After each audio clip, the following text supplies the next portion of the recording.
KDRT. Halo sama Kak sama Shinaska, Yani Laskai.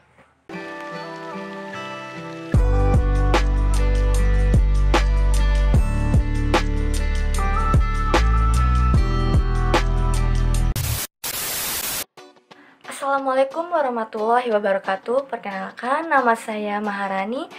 Saya semester 6 Fakultas Hukum dari Universitas Bhayangkara Bekasi Utara. Di video ini, saya akan menjelaskan analisis kasus pelindungan hukum terhadap perempuan dan anak. Video yang akan aku bahas ini penting guys buat kalian semua, karena penting buat edukasi kalian, pengetahuan kalian, dan ilmu pengetahuan tentang hukum yang kalian tadinya nggak tahu mungkin jadi tahu setelah menonton video ini. Teman-teman, aku akan langsung aja untuk menganalisis contoh kasus tersebut. Don't go anywhere, enjoy for watching.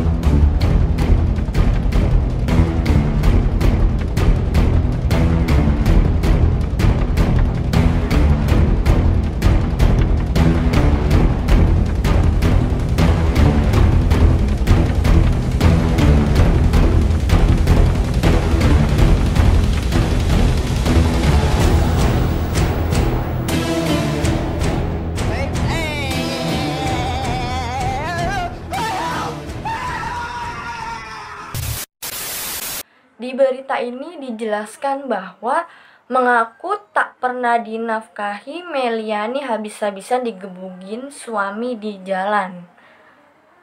5 Juni 2020.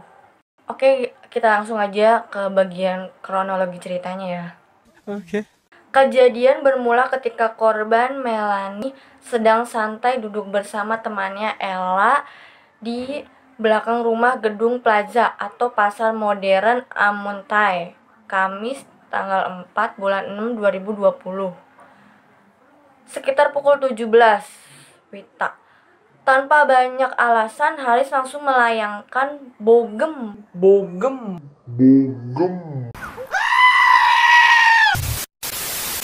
mentah ke wajah sang istri. Meski Meliani mencoba lari untuk menghindar, namun Haris tetap mengejarnya. Tepat di belakang ruang mesin gedung Plaza Amuntai, pelaku dengan membabi buta memukul istrinya. Wow. Setelah ada kesempatan lari, Meliani pergi bersama temannya Ella menggunakan sepeda motor ke jalan Pelampitan. Nah, di sana temannya Ella sempat mengobati luka korban yang menderita memar pada bagian wajah dan bibir. Tak terima atas kejadian tersebut, korban bersama temannya Ella datang melaporkan ke Mapolres HSU meminta untuk ditindaklanjuti. Usai ditangkap kepada polisi, pelaku mengaku perbuatannya tersebut karena geram dengan istrinya yang mengatakan kepada para rekannya tak pernah dinafkahi sang suami. Akhirnya pelaku emosi dan langsung menganiaya korban. Kayak gitu cerita kronologi yang ada di artikel yang tadi barusan berita yang aku baca. Seperti itu. Oke, jadi kekerasan dalam rumah tangga atau disingkat KDRT adalah kekerasan yang dilakukan di dalam rumah tangga, baik itu oleh suami, istri, ataupun oleh anaknya itu sendiri. Pokoknya dalam lingkup di dalam rumah tangga itu. Kalau kita lihat, menurut pasal 1 Undang-Undang Nomor 23 Tahun 2004 tentang penghapusan kekerasan dalam rumah tangga atau UU KDRT. KDRT itu adalah setiap perbuatan terhadap seseorang, terutama perempuan, yang berakibat timbulnya kesengsaraan atau penderitaan secara fisik, seksual, psikologis, dan atau penelantaran rumah tangga, termasuk seperti ancaman perbuatan pemaksaan, perampasan, dan lain-lain.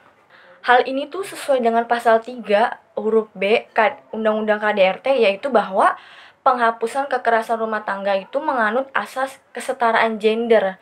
Jadi nggak cuma istri aja gitu, bisa suami, bisa anak. Lalu untuk korban KDRT itu terdapat dalam pasal 10 UU KDRT atau Undang-Undang KDRT yang memberikan hak-hak sebagai berikut. Jadi ada satu, yaitu perlindungan dari pihak keluarga, kepolisian, kejaksaan, pengadilan, advokat, atau lembaga sosial lainnya.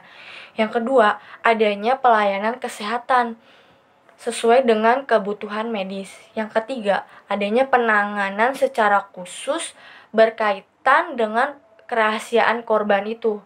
Yang keempat, adanya pendampingan oleh pekerja sosial dan bantuan hukum dari setiap tingkat proses pemeriksaan sosial. Yang kedelapan,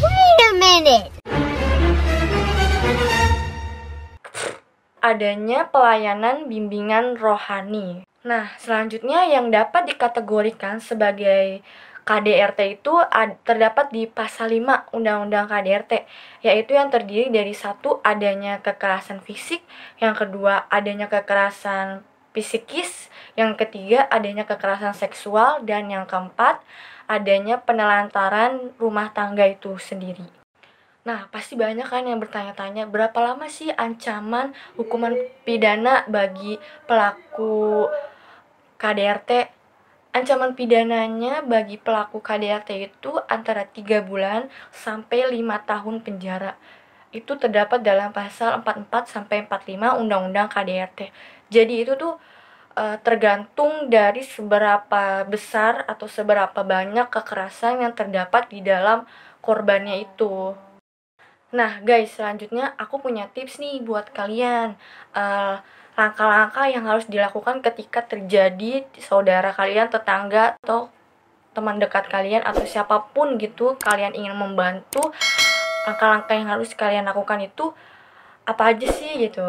Nah, langkah yang pertama itu adalah kalian harus tahu kalau kasus KDRT ini adalah delik aduan. Jadi kalian harus bikin aduannya tersebut itu dulu gitu. Kalian harus bikin aduan itu ke kantor kepolisian Republik Indonesia. Kalian harus mengadu gitu, kalian sebagai korban KDRT gitu.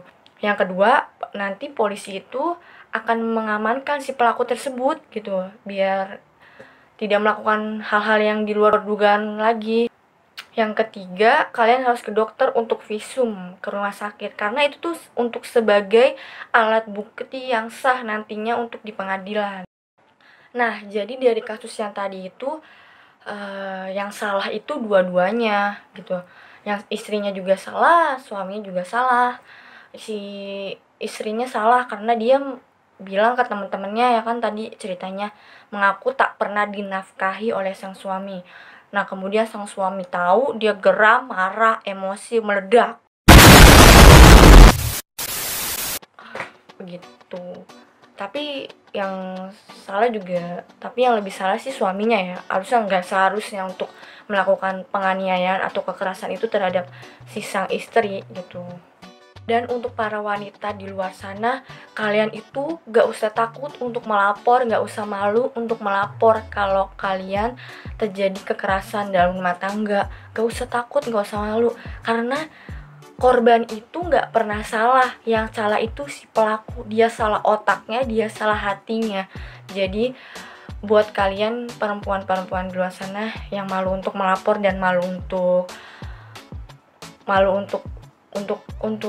nggak berani buat bicara, kalian bisa menghubungi teman-teman terdekat kalian untuk minta bantuan melapor atau minta bantuan apapun gitu. Kalian pokoknya intinya jangan dipendam sendiri gitu. Oke, cukup sampai di sini aja. Semoga video yang aku buat ini berguna untuk kalian semua gitu ya, untuk edukasi, untuk pengetahuan gitu. Oke, sampai jumpa. Terima kasih sudah menyaksikan video ini. Jangan lupa like, comment, and subscribe.